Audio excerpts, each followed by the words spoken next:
Hey, what's up, it's Joel here, and as you can see, this is the final output. Actually, I'm gonna show you two different versions. One you can see right now, where subject is going from one post to the another one, and the second one is where just at the bottom single post effect. So whatever you like to create. Now obviously before we start this effect, you have to take screenshot of your Instagram page using your mobile phone. It should look like, let me give you an example. I'm gonna go to File, Open, and select the screenshot. So here's the one, and open it. Now your goal should be to take a screenshot in a way that you have two posts in a single page. So as you can see, there's a little bit of this post and little bit of this post. The main portion that we will use is at the middle. So make sure that it looks something like this. Okay, so now you have your screenshot into the Photoshop. What to do next? First of all, we don't need this top portion. You can straight up delete it. So double click on your background, hit OK. After that, get your marquee tool from here and make a selection. Now at first it will be quite difficult to get the exact selection, right? So what you can do is make sure that the marquee tool is still selected, then right click, and you have to click on transform selection. So transform options will come up. Now you can zoom in and put your selection exactly where you need. So I'll say try to be as precise as possible. So okay, that looks nice. Then you can hit enter to confirm it, and then delete because we don't need it. Then go to select and deselect. Now another problem, we cannot upload photo this long on Instagram. Of course we have to crop it. So instead of doing it in Instagram, we're gonna do it here so we know how it will look like. So go and grab your crop tool, and here you have ratios. So in the ratio, go and click on 4:5, and this is the longest photo you can upload on Insta, hands down. So I'm gonna go and confirm it, but before you do that, extremely important, make sure that your delete crop pixel option is off. Otherwise Photoshop will delete this rest of the photo and we don't want that. So make sure it is off, then go and confirm it, and the setup is ready. Now we can add in the model. For that you can go to File and select Place Embedded, and you can select any model that you want to put in. So let's start with this one, the model where it's sitting, and place it and confirm it. Now we need to remove the background, and you can do it any way you like, but for this one I highly recommend using pen tool because it's really complicated background.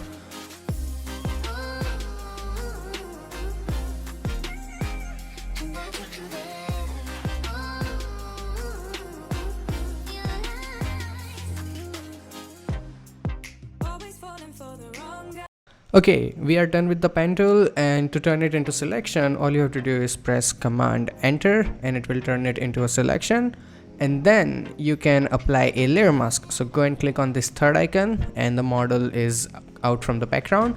If you're a beginner, I recommend don't use this type of images because it will be difficult to cut out. Rather than use something with simple background that you can easily select. Now for this one I want model to be at the bottom, so I'm gonna activate my layer 0, get my move tool and put it down, and when you do it, hold your shift key so it doesn't go to the left or right, and you can put it exactly here like this. And to the model I'm gonna go and place her a little bit here, and here's a tip. You can, once you have selected your marquee tool, use your arrow keys to bring her down or up wherever, and zoom in so you can see that she is aligned properly. Of course it's not gonna be perfect, but try to do your best, and that looks decent.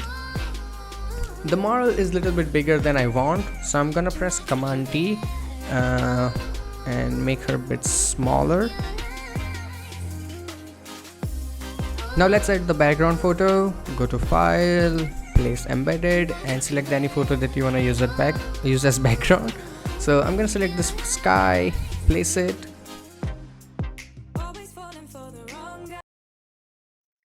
and of course it needs to be under everything. So take this sky and put it under your layer 0, and then I'm gonna keep it here. You can press Command T and make it as big as you like and use the perfect portion. Background is ready, model is ready. Now the most important part, creating the contact shadows to sell this effect. Otherwise it looks kind of flat, like she's floating. I don't like that. For that, activate your layer 0 and create new blank layer. Now this should be above your layer 0, the Instagram screenshot, and under your model. That's it. Then double click here and I'm gonna rename it to contact shadow, and good. After that, right click here and select create clipping mask. Now this has this really nice benefit. Once you get your brush tool, and when you paint, it will only stay on the screenshot, it won't go outside. For example, if I release the screenshot, clipping mask, release clipping mask, and it goes outside everywhere. We don't want that, right?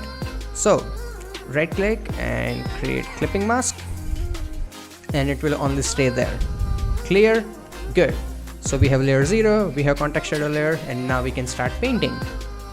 For that, zoom in and make your brush smaller. Use your bracket keys, and in the opacity keep it between 15 to 20%. I think 14 looks also good. And then you can start painting like this. At first it will be difficult to see, but once you do it couple more times, it will be visible. So I'm gonna go and keep it here like this.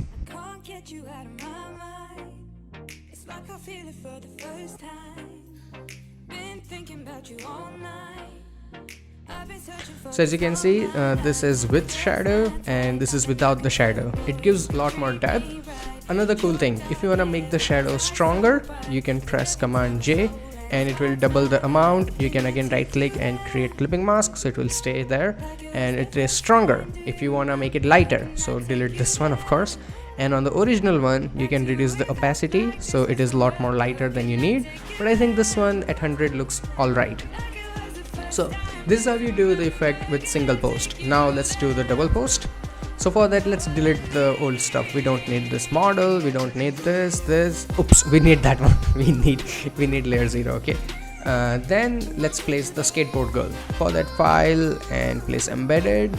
And where is the skateboarder? Here, and then place her.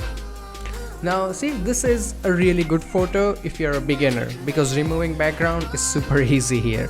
So you can go and right click here, get your magic wand tool and keep the tolerance default 32 and do a click, and it will do the selection for you. Then to get this inner parts, make sure you are at the add option here, second one, and then do click here and then do another click here, and you are done with the selection. It's that fast.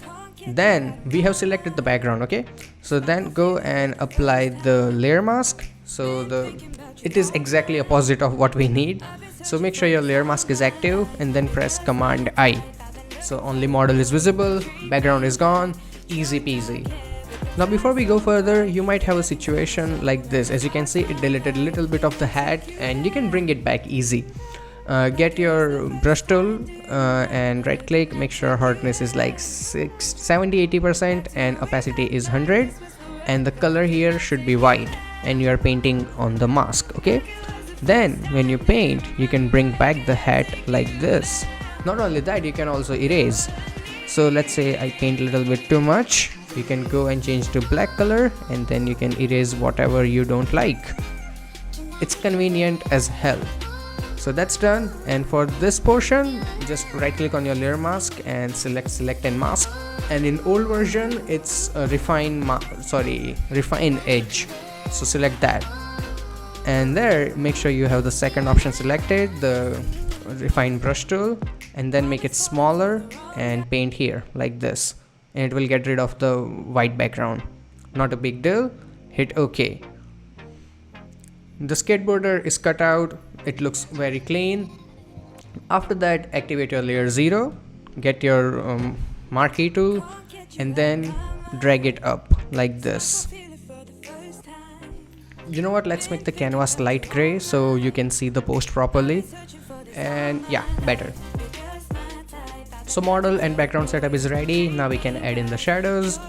For that, this one is little bit different method because we don't have any contact shadows. It's actually model jumping from one post to the another one, so shadow will be in distance. So I'm gonna first of all adjust the model a little bit here where I like. Okay, better. Now to create the shadow, it's actually pretty easy. Make sure your skateboard layer is active, then press Command J so you have a duplicate. After that, right click on layer and then select rasterize layer. Then activate the layer mask, right click and apply layer mask. So here's what you have, just model, that's it. Okay, then go to your image adjustment and then here saturation, and here in the lightness go and make it -100. So you have this silhouette of the model. Hit OK. Now shadow is going to be under the model, of course. So take this layer and put it under your model and rename it so you don't get confused. After that, bring it out like this wherever you want. You can adjust it later, don't worry too much. So again, I'm going to use my arrow key. Looking pretty good. After that, just like the last time, right click and create clipping mask. Make sure it's exactly on top of your layer 0, so it will only show up there. Now go and reduce the opacity so it blends in a little bit better.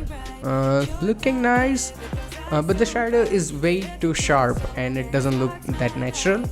So for that, you can directly apply Gaussian blur or you can turn it into a smart object. So let's make it smart object. I'm gonna right click and convert to smart object, then go to filter, blur and Gaussian blur, and then add a little bit of blur until it looks natural to you. So I'm gonna keep it to 5.6, looks okay, and let's adjust it again.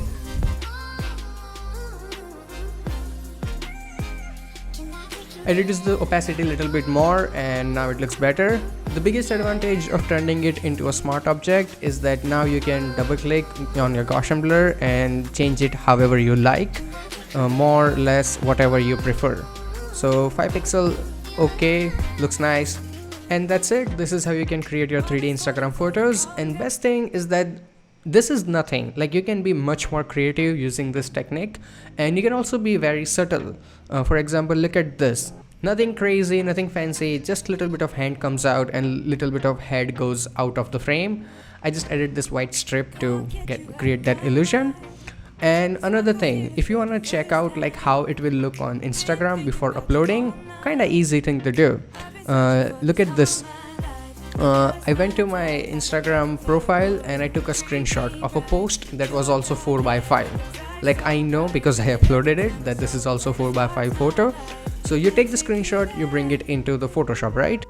Then you go to your this file and you save it as JPG.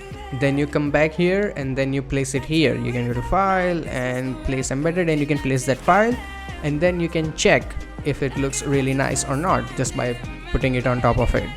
So look at how this is gonna look. Then here's the same photo but with different background, and then there's this one. So this way you can check in advance how it will look on Instagram. It was very useful for me as well when I was trying to decide what files to use for this tutorial. And also you can place in any photo and see how it will look on your Instagram feed. Really neat technique. So that's pretty much it, and I really hope that you guys learned something from this video. If you did, hit that like button, and if you want to check out more videos by me, you can click on any of these boxes, and you can also subscribe to my channel. So every time I upload a new video, you will get an update. Till then, goodbye, take care, and have some fun with Photoshop.